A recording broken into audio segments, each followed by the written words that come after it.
नमस्कार, सुप्रभात। स्वागत आप सभी का सबरंग कार्यक्रम में एक बार पुनः।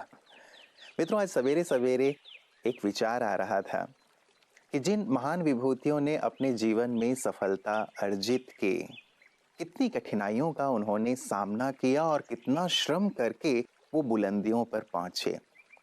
थॉमस अल्वा एडिसन जी, कितनी खुशी हुई होगी उन्हें जब सैकड़ों बार विफल होने के बाद उन्होंने जलते हुए बल्ब को देखा होगा। कितनी खुशी हुई होगी धीरूभाई अंबानी जी को, जिन्होंने पेट्रोल पंप से लेकर के बुलंदियों तक के सफर को तय किया। कितनी खुशी हुई होगी अमिताभ बच्चन जी को, रजनीकांत जी को, जिन्होंने एक फर्श से अर्श तक के सफर को अपने परिश्रम से अंजाम दिया। सचमुच जब हम परिश्रम करते हैं तो परिश्रम का दौर भले ही बड़ा कठिन होता है, लेकिन जब फल मिलता है तो वो कितना स्वादिष्ट होता है, मीठा होता है और औरों के लिए कितना प्रेरक होता है। यदि हम श्रम करें और उसके बाद उसमें किसी प्रकार का फल ना मिले, ऐसा कभी भी नहीं होता। इसीलिए परिश्रम को हम अपने जीवन का श्रृंगार बनाएं। और यही है आज का सुंदर सुवाक्य।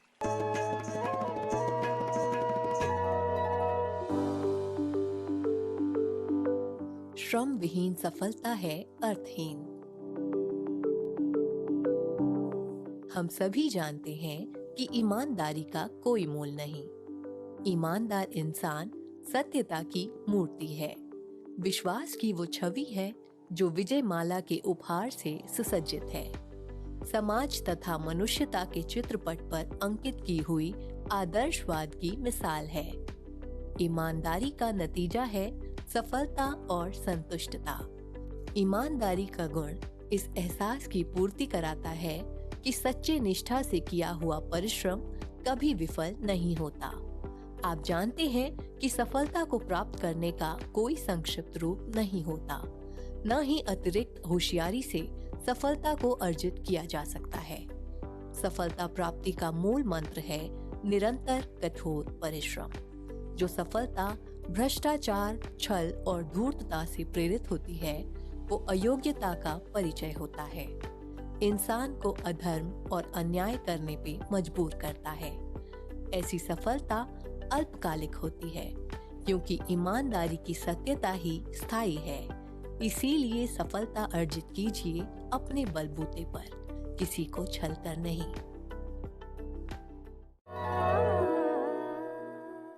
मित्रों, मेरा एक मित्र हंसी में कहा करता था कि सारा संसार कमाने के पीछे भाग रहा है और कुछ लोग ऐसे भी हैं जो पचाने के लिए भाग रहे हैं। कमाने के लिए भागना वो तो ज़रूरी है ही, लेकिन पचाने के लिए हमें भागना ना पड़े, इसके लिए हम यदि थोड़ा अपने जीवन शैली पर ध्यान दें, खान पान पर ध्यान दें, तो इस मशक्क़त से बच सकते हैं। लोग मोटापे को बहुत बड़ा अभिशाप भी मानते हैं। ये कहते हैं कि बहुत सारी बीमारियों का जड़ जो है मोटापा ही है। हमारे व्यक्तित्व को कहीं ना कहीं ये दबा देता है, ढक देता है, और फिर लोगों की बातें भी सुननी पड़ती हैं पीठ पीछे कि ये तो मोटा हो गया है या मोटी हो गई है। तो कैसे हम इस मोटापे से निजात प्राप्त करें? आज आपकी सेहत आपके हाथ में, इसका सुंदर सूत्र लेकर हम आए हैं। आज ओबेसिटी, फैटनेस की समस्या भी बहुत ज़्यादा बढ़ गई है। यंग जनरेशन भी उसका कारण काफ़ी तकलीफ़ें अनुभव कर रही है। मूल कारण होता है कि हमारे डाइजेस्टिव सिस्टम का काम कम हो गया है। उसके अंदर के जो डाइजेस्टिव जूसेस है, एंजाइम्स है, उसके अनुसार हमें अपना खाना देना होगा। जो हमने अभी तक आलस्य किया उसको थोड़ा सा दूर करना होगा। इसके लिए हम डाइट में जो है सुबह से गर्म पानी के साथ, जैसे आरोग्यवर्धिनी है, ये फैटनेस के ऊपर काम करती है, ये टैबलेट दे सकते हैं। उसके बाद खाने में हम छिलके वाले अनाज है, दाल, चावल, सब्जी, रोटी, सारी सब्जियों को इंक्लूड करें, लेकिन ताज़ा, सात्विक और मात्रा युक्त षड्रसात्मक आहार हो। उसकी मात्रा हम थोड़ी थोड़ी कम कर दें। दोपहर के खाने में हम लोग सीजनल फ्रूट लें, शाम को सब्जी, रोटी और कोई भी सूप ले सकते हैं। इन सारे चीज़ों में हम लोग सूंठ है, जीरे है, अदरक पाउडर है, दालचीनी भी साथ में हम यूज़ करें तो अच्छा रहेगा। साथ में हम एक्सरसाइज के लिए सुबह वार्म अप्स, फिर 10 मिनट का वॉक और योगासन करें। शाम को भी ये ज़रूरी है 10 मिनट का वॉक और कुछ योगासन। हर खाने के बाद हमें शतपावली करनी चाहिए और रात के भोजन के बाद सहस्त्र पाउल हमें चलना चाहिए। हम ये सारी चीज़ें करते हुए सदा ये पॉजिटिव कंसेप्ट रखें कि मेरा वज़न कम होने वाला ही है। इसको हम अगर डिप्रेशन के साथ लेते हैं तो फिर उसके रिजल्ट्स नहीं मिलते। इसलिए राजयोग का अभ्यास करते हुए हमें अपने अंदर कंट्रोलिंग पावर और रूलिंग पावर लेनी है, जिसके कारण आहार और व्यायाम का हम संतुलन बनाए रखें और पूरी तरह से इस फैटनेस से छुटकारा पा सकते हैं। नींद भी उतनी ही ज़रूरी है, उसके तरफ भी ध्यान देना है। और हमें अपना वज़न अगर 5 फीट हाइट है तो 50 kg और उससे 1 इंच ज़्यादा होता है तो हर इंच के लिए 2 kg इस हिसाब से रखना है। मित्रों, बचपन में आपने वो कविता अवश्य पढ़ी होगी, एक पुष्प की अभिलाषा। अभिलाषा करता है पुष्प कि मैं ये नहीं चाहता कि मैं किसी सुंदरी के बालों में गूंथा जाऊं। मैं ये भी अभिलाषा नहीं करता कि मैं देवों के सिर पर चढ़ूं और अपने भाग्य पर इठलाऊं। वो ये कहता है कि मुझे तोड़ लेना वन माली, उस पथ पर देना तुम मुझे फेंक, मातृभूमि पर शीश चढ़ाने जिस पथ जाएं वीर अनेक। सचमुच एक महान अभिलाषा है ना, कि मैं राष्ट्र के काम आ जाऊं, मेरा जीवन औरों के काम आ जाए। एक महान अभिलाषा क्या होती है, इस पर कुछ सुंदर काव्य की पंक्तियां लेकर पुनः हमारे बीच हैं कवि मनोज जी। आप सभी को मनोज खुशनुमा का नमस्कार। ओम शांति। मानव को मजबूत बनने का संदेश देती हुई प्रस्तुत है ये प्रेरणादायी लघु रचना, एक महान अभिलाषा। हो योग्य तुम्हारे शब्द, भाव और अभिव्यक्ति की भाषा। हो योग्य तुम्हारे शब्द, भाव और अभिव्यक्ति की भाषा, किंतु रखना याद ये मेरी एक महान अभिलाषा। दर्द वही गहरा जो लाए मानव में परिवर्तन, ज्यों अग्नि में तपकर सोना बन जाता है कुंदन। दुख मानो एक परीक्षा, कोई उत्सव कोई शिक्षा, और जानो एक अवसर है खुद को साबित करने का। तोहफा बन आते तूफान, इनमें छिपा हुआ उत्थान, प्रभु का सूक्ष्म प्रयोजन है ये तुम्हें बनाने लिए महान।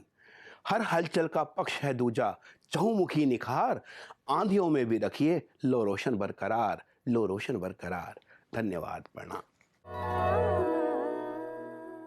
एक महान अभिलाषा ब्रह्मा कुमारी बहनों की भी, कि सभी का कल्याण हो, सभी की उन्नति हो, सभी निरोगी हों, सभी ईश्वर को पा लें, उन्हें पहचान लें और अपने इस लोक को भी और परलोक को भी संवार लें। और इसी अभिलाषा के साथ वो विश्व सेवा में लगी हुई हैं। आइए देखते हैं उनकी सुंदर सेवाओं की एक झलक।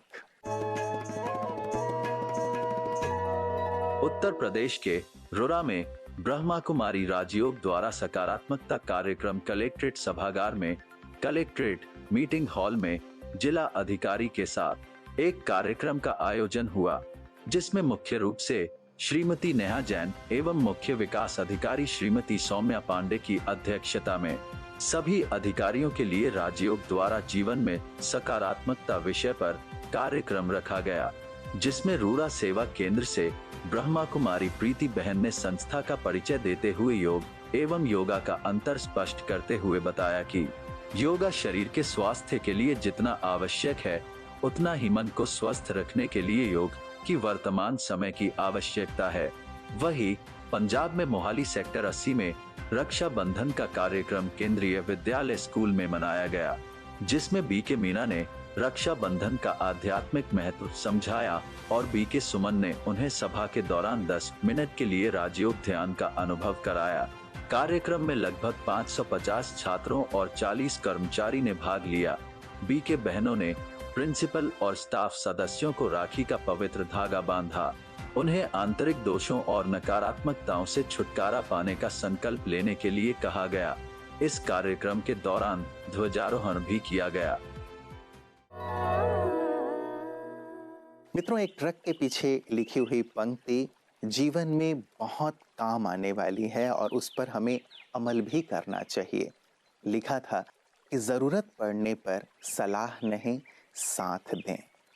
सचमुच सलाह देने वाले हजारों आ जाते हैं, लेकिन साथ देने वाला कोई कोई होता है, और जो साथ देता है जीवन भर हम उसे याद रखते हैं। मुझे याद आता है, एक ऐसी परिस्थिति थी जबकि मुझे कहीं पहुंचना था। हमारी माताजी किसी और स्थान पर थे, उन्हें लेकर के आने की आवश्यकता थी। मैंने कईयों से कहा, लेकिन जो मेरे करीब भी थे, लेकिन किसी ने उस समय साथ नहीं दिया।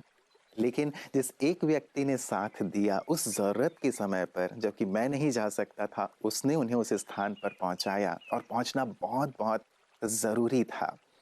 उस व्यक्ति के लिए आज भी हृदय भाव से भरा हुआ है, उपकार भाव से। मित्रों, सचमुच जब ज़रूरत होती है ना, तो हम अपने हजारों काम छोड़ करके भी सामने वाले की मदद अवश्य करें, क्योंकि यही वो समय होता है जब अपने और पराये की पहचान होती है। तो ज़रूर इस पर चिंतन कीजिएगा। आज का बहुत ही महत्वपूर्ण सा वाक्य आपके लिए छोड़ा जा रहा हूँ, चिंतन करने योग्य, कि ज़रूरत पड़ने पर हम सलाह नहीं, साथ दें। अपना ख्याल रखिएगा। कल पुनः इसी वक्त आप सभी से मुलाकात होगी। नमस्कार। ओम शांति।